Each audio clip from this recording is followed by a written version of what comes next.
Break the chains that I let bind me. Heal the pain that lives inside me. Set me free. Well, welcome back to Soarbox. We're continuing our journey through the book of James. Today we come to James 1:26. As anyone among you thinks he is religious and does not bridle his tongue, but deceives his own heart, this one's religion is useless. You know, religion is not a bad word.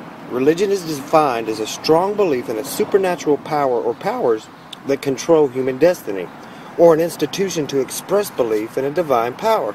So certainly being labeled religious doesn't offend me in the slightest. Here, however, James is likely referring to those who are only practicing external observances of public worship, such as church attendance, almsgiving, prayer, fasting, and the like. Yet these things in and of themselves do not meet God's requirements if one's heart is not right, which was the case for many around the time of Christ. In Matthew 23:27, Jesus confronted the religious leaders who thought or seemed to be religious to themselves and others. Yet Jesus said in verse 27, "Woe to you, scribes and Pharisees, hypocrites! For you are like whitewashed tombs, which indeed appear beautiful outwardly, but inside are full of dead men's bones and all uncleanliness." Man, what a statement. And James is confronting kind of the same thing and specifically targets the tongue, speaking great swelling words to impress others, seeming wise and knowledgeable, or even careless speech and false doctrine. These are not signs of true religion, but false religion, and they deceive themselves if they think otherwise. Perhaps they go to church, they read their Bibles occasionally, even live moral lives to a degree, but the heart is not right with God, and you know our tongues will eventually tell the true tale and reveal the true heart. You know, God looks not at our outward appearance, but at the heart, and a good indicator of our heart are the words that we speak. The Bible says, from the abundance of the heart, the mouth speaks. Someone might be very zealous in their religious activity. Paul was prior to his conversion, yet without a personal relationship with Christ, it is all in vain, and as James says, it's useless. 2 Timothy 3:5 tells us that in the last days men will have a form of godliness, but denying its power, from such turn away. They may appear religious, they may do outward acts, but without submission to Christ, without the power and presence of the Holy Spirit, it's not true biblical religion. To quote Matthew Henry, he said, "When men are more concerned to seem religious than really to be so, it is a sign that their religion is but vain." You know, it's not so much what we say, but how we live and what we do. And because it is so common and so many people are deceived, God's Word constantly warns us of this. God loves people and wants all to come to true saving faith through Christ Jesus.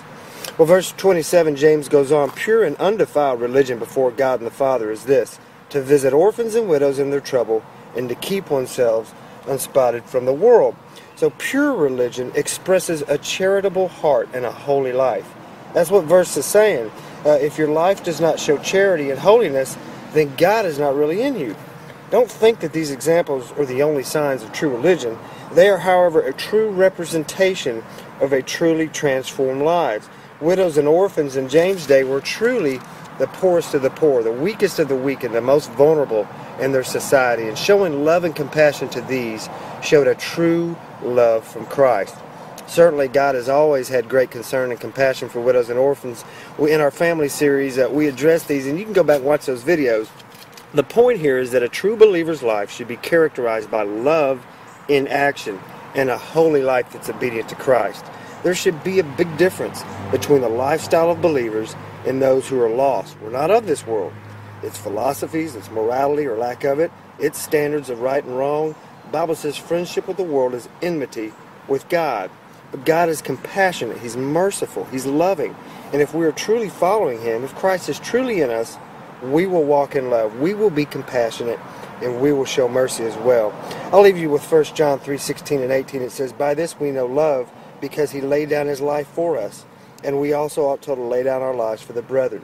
But whoever has this world's goods and sees his brothers in need and shuts up his heart from him, how does the love of God abide in him?" My little children, let us not love in word or tongue, but in deed, in truth. You know, a lost world needs to see God's love, and it needs to see God's love in action. God bless you. Thanks for tuning in. We'll see you back here tomorrow on Soarbox. And you know what? You can put your love in action by sharing Jesus with someone today. or just by sharing this link with someone. You know, we don't ask for money, we don't ask for anything. We just want to share the Word of God with people who need to hear it. And if you'll help us spread the word, that'd be an awesome help to this ministry. God bless you. We'll see you back here.